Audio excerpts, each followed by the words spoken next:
नमस्कार भक्तांनो, नवनाथ कथासारमधील अध्याय 19 ऐकल्याने व वाचल्याने परमानंदकारक मोक्षप्राप्ती मिळते. तर ऐका, गोरक्षांच्या अस्त्रात मारुती सापडला. गोरक्ष श्रीराम भेट. आपण आत्तापर्यंत कानिफनाथाची कथा ऐकली. अरण्यात त्याला भेटलेल्या गोरक्षनाथाची कथा आता ऐकत आहोत. अरण्यात दोघांनी एकमेकांना त्यांच्या गुरूंची ठिकाणे सांगितली होती. त्यावरून कानिफ गुरु जालंधरांना भेटतो.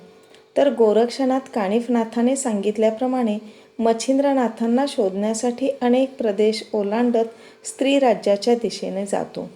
एकदाच्या तो स्त्रीराज्याच्या सीमेवर पोहोचतो. तेव्हा त्याच्या मनात विचार येतात, आपले गुरु मच्छिंद्रनाथ स्त्रीराज्यात मोठ्या विलासात आहेत. ते आपल्याला ओळखतील का?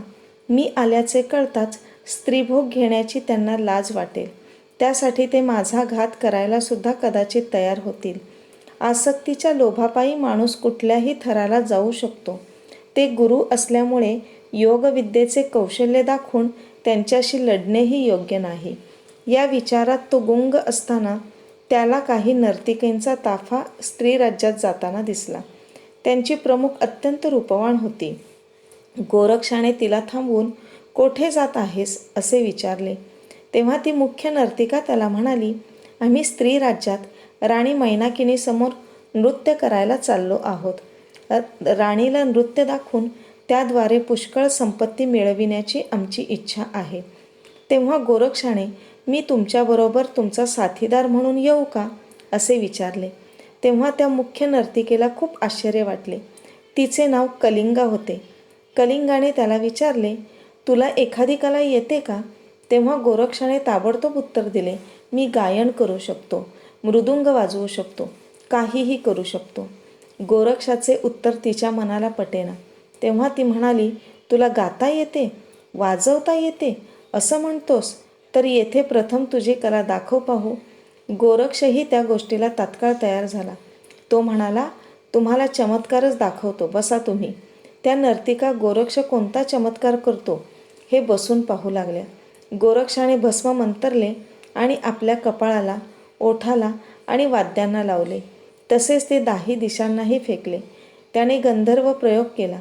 त्यामुळे एखादा चमत्कार झाल्याप्रमाणे वृक्ष व दगड देखील गाऊ लागले, वाद्ये वाजू लागले. तो संपूर्ण परिसर स्वरांनी भरून गेला. कलिंगा तर आश्चर्यचकितच झाली. तिला गोरक्षाबाबत खूप आदर वाटू लागला. आपण याच्यासोबत राहिलो तर आपल्या जन्माचे कल्याण होईल असा विचार तिच्या मनात चमकून गेला. कलिंगाने गोरक्षाला त्याचे नाव विचारले. तेव्हा त्याने पुरवंडा असे खोटे नाव सांगितले. आपण जर खरे नाव सांगितले तर नाहक कटकटी निर्माण होतील असे त्याला वाटले. गोरक्ष तिला आपले नाव सांगितल्यानंतर पुढे म्हणाला, मी बैरागी आहे.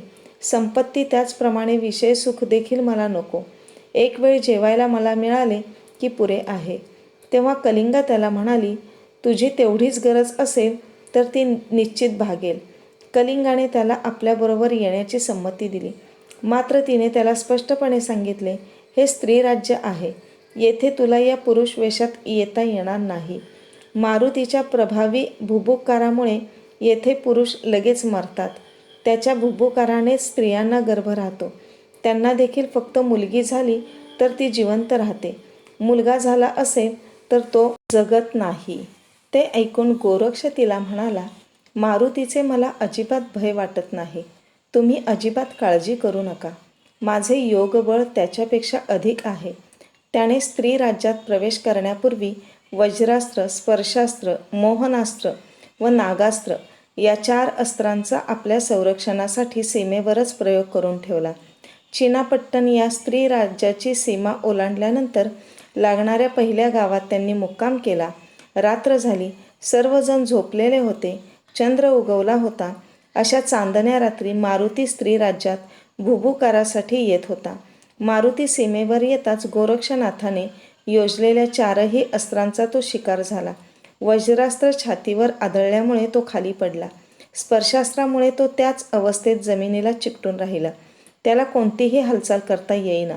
मोहनास्त्रामुळे त्याला आपण कशासाठी आलो आहोत याचा विसर पडला. नागास्त्रामुळे त्याच्या हातापायांना विळखा पडून त्याचा जीव मेटाकुटीस आला.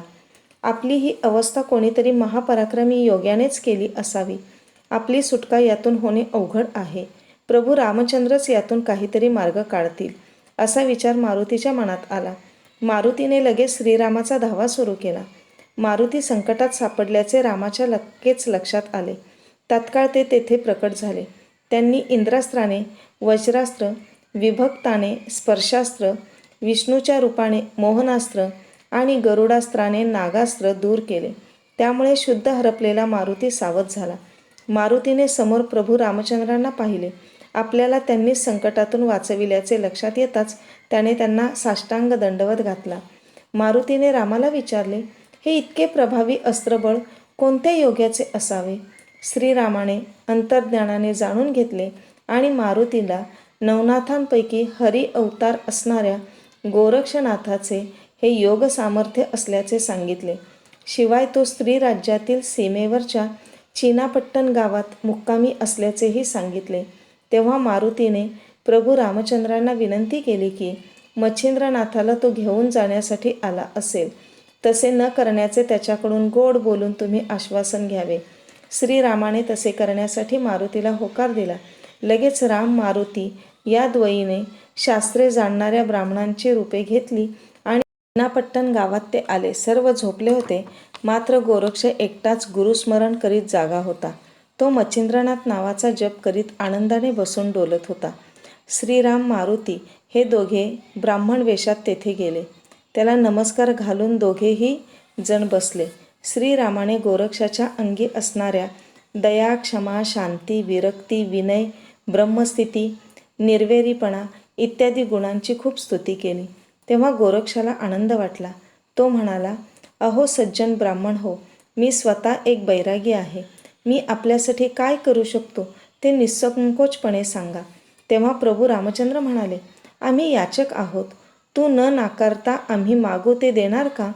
तसे वचन दिले तर आम्हाला काय हवे आहे ते आम्ही मागतो. गोरक्ष हा चाणाक्ष होता.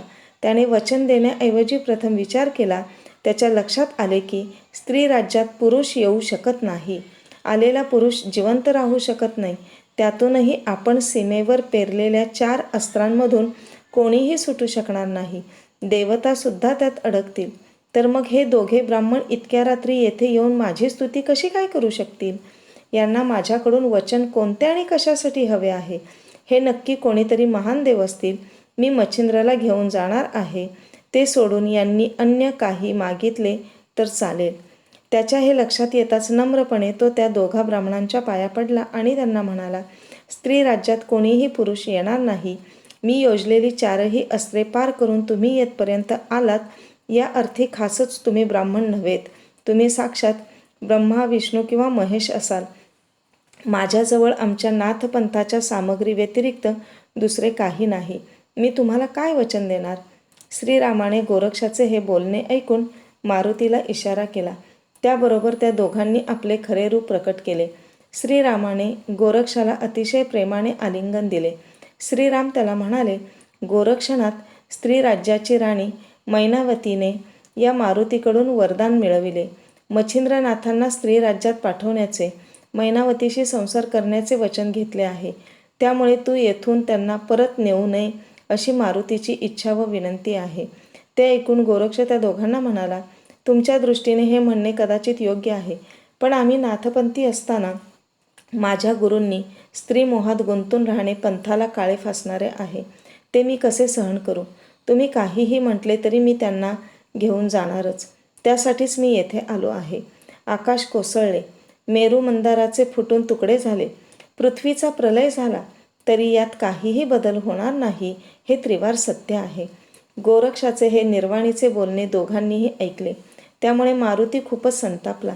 आता मारुती गोरक्षाचे युद्ध होणार हे लक्षात येताच श्रीरामाने पटकन मारुतीचा हात आपल्या हाताने दाबून धरला. श्रीराम मारुतीला म्हणाले, वायुपुत्रा, तू जसा माझा लाडका भक्त आहेस, तसेच हे नाथपंथीय सुद्धा माझे अत्यंत प्रिय भक्त आहेत. तू त्यांच्या कार्यात अडथळा आणणे चुकीचे आहे. स्वतःचा राग आवर.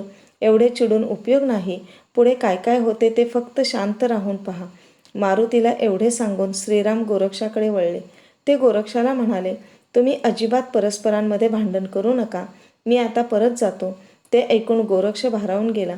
तो वंदन करून श्रीरामांना म्हणाला, प्रभू रामचंद्रा, मी 4 प्रभावी अस्त्रे पेरून तुझ्या भक्ताला अडविले. ही माझी चूक झाली. मला क्षमा करावी. माझ्या अस्त्रांचे निराकरण करण्यासाठी स्वतः आपल्याला कष्ट पडले, याबद्दल मी आपली क्षमा मागतो. गोरक्षाच्या या विनयशीलतेमुळे श्रीरामाने पुन्हा एकदा त्याला आलिंगन दिले.